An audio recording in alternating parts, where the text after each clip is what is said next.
이번 주에는 문장 생성 확률을 계산하기 위해서 어절 빈도 계산을 하고, 물론 이제 빈도 계산 방법을 시각화하는 것에 대해서는 시간이 되면 설명을 하려고 합니다.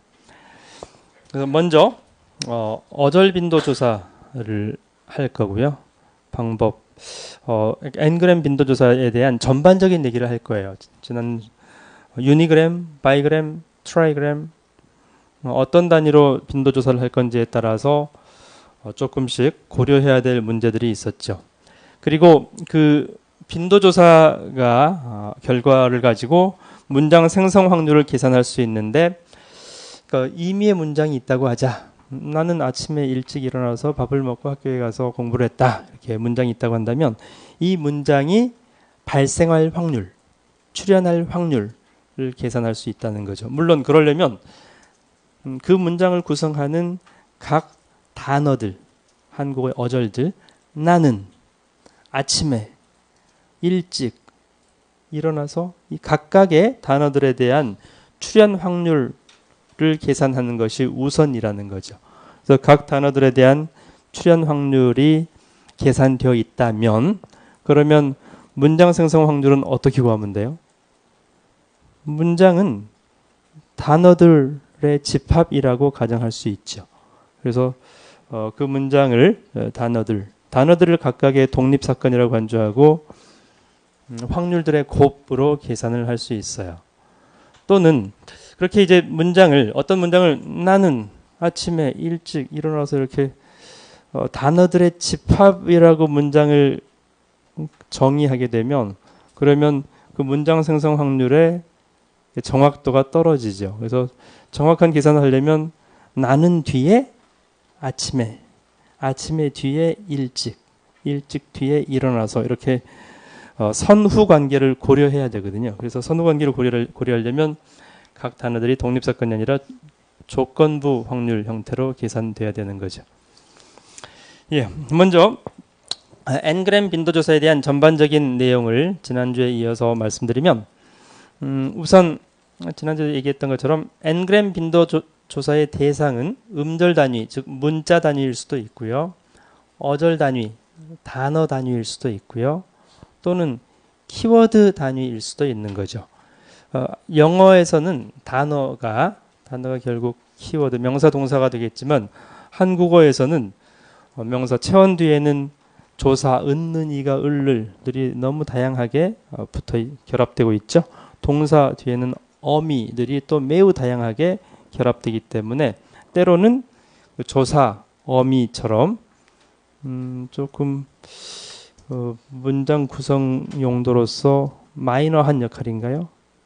불필요하다고, 때로는 조사, 어미가 없는 게 우리가 뭔가를 할 때 훨씬 편리할 수도 있거든요. 그래서 이제 조사, 어미 또는 관사 등 불필요한 것들을 제외한 키워드 단위로 n그램 빈도 조사를 할 수도 있겠죠. 그래서 이렇게 조사 대상을 세 가지로 정의해 볼 수가 있고요. 이제 음절 단위인 경우에는 뭐 유니그램, 바이그램, 트라이그램, 4그램, 5그램 이렇게 n그램 단위를 정의해서 조사를 할 수 있겠죠. 또 이제 음절 단위인 경우에 공백을 포함할 거냐 말 거냐도 하나의 이슈가 될 수 있어요. 공백을 불포함인 경우에 유니그램은 해당이 안 되죠. 바이그램, 트라이그램 이상인 경우에 가 블랭크, 블랭크 나 이렇게 공백, 또는 이제 조금 더 확장한다면 문장 부호, 콤마, 괄호, 마침표 이런 것들을 포함해서 바이그램, 트라이그램을 조사할 건지, 공백이나 문장 부호를 완전히 제외를 시키고 바이그램, 트라이그램 빈도 조사를 할 건지는 그 조사한 결과를 여러분들이 어떤 목적으로 사용할 건지에 따라서 결정해야 될 문제가 되겠죠. 어절 단위도 마찬가지고요. 어절 단위는 유니그램, 바이그램, 트라이그램, 4그램 등에서 이제 어절 단위에서도 밥을 먹고 콤마가 있을 때, 그때 이제 유니그램을 먹고 콤마 단위로 빈도 카운트를 할 거냐. 그러면 이제 먹고 다음에 콤마가 있는 경우 없는 경우가 각각 카운트가 되겠죠. 그럴 건지 또는 문장 부호는 나한테는 전혀 필요 없으니까 문장 부호는 제거시키고 괄호 열고 괄호 닫고 따옴표, 큰 따옴표, 작은 따옴표들도 불필요하다면 그거부터 전처리 단계에서 모두 제외를 시킨 다음에 유니그램, 바이그램, 트라이그램 빈도 조사를 할 수도 있겠죠. 뭐 키워드 단위인 경우에는 이제 조사 의미를 제외시켜야 되니까 형태수 분석 또는 품사 태거를 이용해서 키워드, 동사, 명사, 필요하다면 부사, 형용사들 필요한 키워드들만 추출한 다음에 유니그램, 바이그램, n그램 빈도 카운트를 할 수 있을 거고요. 그래서 결국 n그램 빈도 조사를 하려면 내가 무엇에 대한 빈도 조사를 할 것인지를 결정을 한 다음에 그 다음에 빈도 조사를 해야 되겠네요. 네, 이제 그 빈도 조사한 음절 또는 어절 단위의 n그램 빈도 조사가 이루어졌다면 우리가 하고 싶은 것은 문장 발생 확률을 계산하고 싶다는 거죠. 그래서 그러면 문장 발생 확률이 결국 가장 쉬운 방법은 나는 밥을 먹었다라고 한다면 이 문장의 발생 확률을 0에서 1 사이 값으로 어떻게 계산할 거냐의 문제죠. 아이디어란 방법은 우리 한국어를 대상으로 한다고 한정했을 때 한국어의 모든 문장을 다 모아요.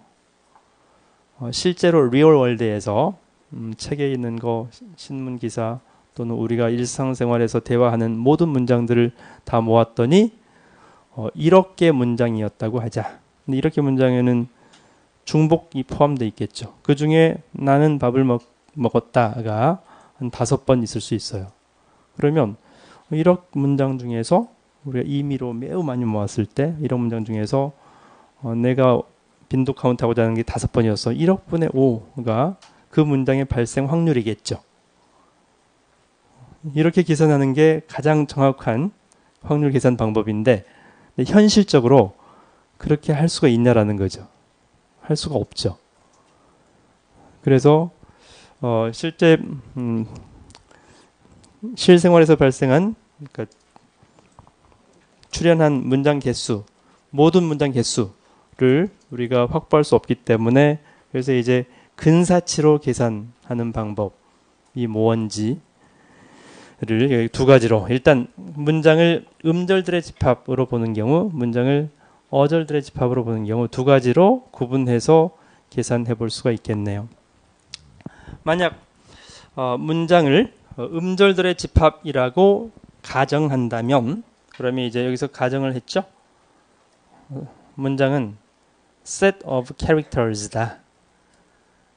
근데 한국어에서는 그 문자를 음절이라고 하니까 set of syllables 뭐 플러스 ASCII, ABCD 숫자들이 포함되겠죠. 이렇게 했을 때 이때 이제 이 가정 자체에 조금 전에 아까도 얘기했듯이 정확하지 않은 점이 있어요. 나는 밥을 먹었다. 나는 밥을 먹었다라는 음절들이 이 문장을 구성하는 이 문장이라고 근사치로 한 것 자체가 많은 정보가 누락되는 거잖아요. 물론 그렇긴 하지만 그렇더라도 일단 가장 쉬운 방법이 문장을 문자들의 집합, 음절들의 집합이라고 가정하는 거였기 때문에 그리고 각 음절들에 대한 빈도 계산은 지난주에 여러분들이 계산을 해봤으니까 그 계산 결과를 가지고 아무 문장이 들어오면 나는 밥을 먹었다가 들어오면 확률들의 곱으로 문장 확률을 계산할 수 있다는 거죠. 그래서 이제 어떤 입력 문장 S를 실러블들의 집합, 실러블의 약자로 S라고 표현했네요. S1 나, S2 는, 세 번째 음절 밥, 네 번째 음절 을 이렇게 각각 각 음절들의 집합이라고 가정했죠. 집합이라고 했고 그랬을 때 이 나하고 는하고 밥하고 을 각각의 음절들은 서로 독립사건으로 간주가 되는 거죠. 집합이니까. 실제로는 나 뒤에 는이 있고 는 뒤에 밥 뒤에 을 이렇게 나오지만 집합으로 간주했기 때문에 독립사건으로 근사치가 되는 거고요. 그렇다면 이제 PS 문장 S의 확률은 각 음절들의 확률의 곱으로 계산될 수가 있는 거죠. PS1, PS2, PSN. 그래서 여기 SI를 저 분명히 어제 아래 첨자로 했는데 또 아래 첨자가 아니네. 네, 이렇게 계산하는 것은 쉽겠죠. 우선 여러분들이 지난번에는 이 각 음절들의 확률까지 계산 안 했었죠. 그냥 빈도 카운트만 하고 말았죠. 확률 계산은 어떻게 하면 돼요? 어떤 전체 음절 발생한 음절 개수 분의 이 음절의 빈도로만 하면 되는 거죠. 그래서 여러분들이 음절 빈도 카운트 할 때 텍스트 파일 큰 게 있었을 텐데 거기에 이제 나는 이런 것들이 중복되어서 있죠. 그 전체 음절들의 개수가 100만 개였다고 하자.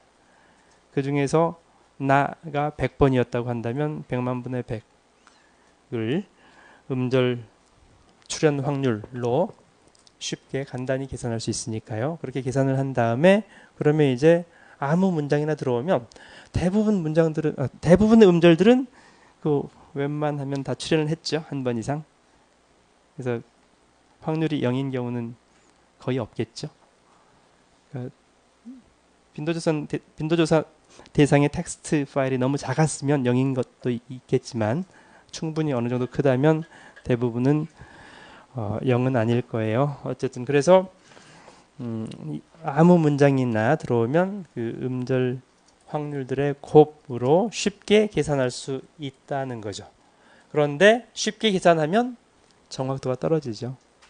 그래서 음절 단위로 문장 발성을 계산할 때 정확도가 떨어지기 때문에 그러면 조금 더 정확한 정확도가 높은 문장 생성 확률을 계산하려면 음절 단위가 아니라 어절 단위로 하면 조금 더 정확한 확률을 계산할 수 있겠다는 거죠.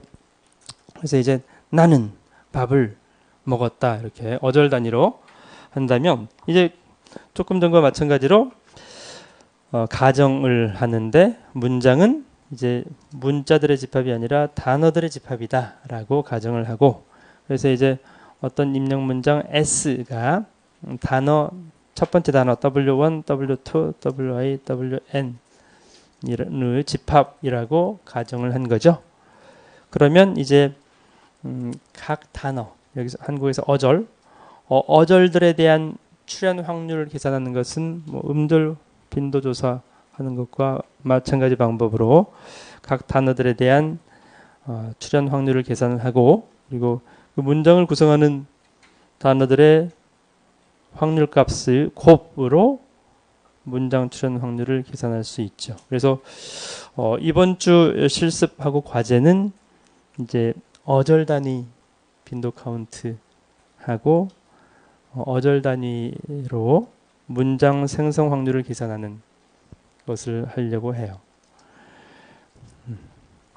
그래서 네, 여기 아까 얘기했던 음절 또는 문자 SI의 출현 확률은 전체 음절들의 프리퀀시들의 총합분의 여기도 아래 첨자로 안 돼 있네.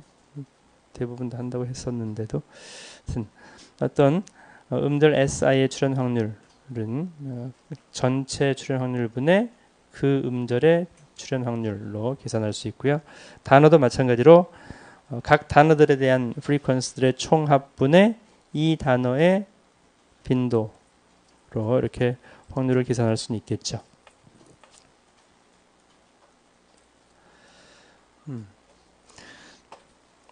그러면 이제 여기서 얘기하는 것은 그러니까 이번 주 실습하고 과제로 하는 것은 음절이 아니라 어절. 어절 뭘 쉽게 하기 위해서 그냥 콤마는 붙어 있든 그냥 스페이스 단위로 처리하는 게 여러분들이 쉽게 하는 방법이죠. 나중에 이제 정말 이용 가치가 높은 소프트웨어 개발하려면 꼭 콤마 제외시키고 여는 따옴표, 닫는 따옴표 제외하고서 이렇게 해야 되겠지만 여러분들은 트레이닝하는 과정이니까 공부하는 과정이니까 그 정도까지는 안 해도 될 테고요. 그냥 먹고 블랭크든 먹고 콤마든 먹고 따옴표든 어쨌든 그냥 있는 그대로 쉽게 어절 유니그램에 대한 빈도 조사, 그다음에 각 어절에 대한 출현 확률 계산해서 문장 생성 확률을 계산하는 것이 이번 주 목표라고 얘기를 했죠.